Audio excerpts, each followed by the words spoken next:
Luluto po tayo ngayon ng guys na ang sinigang na hipon. Saute the garlic. Ayan. Ang ating sigang na hipon. Asan na yung binili nating gabi dyan? Sinigang sa sampalok. Lagyan na natin yung kamatis.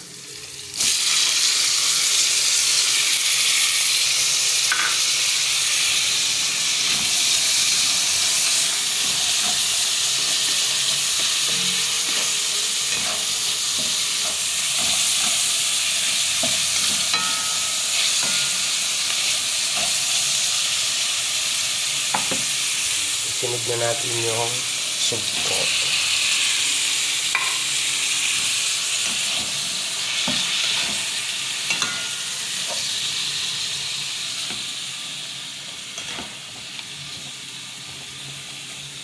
Kaya muna natin siyang maging orange-orange.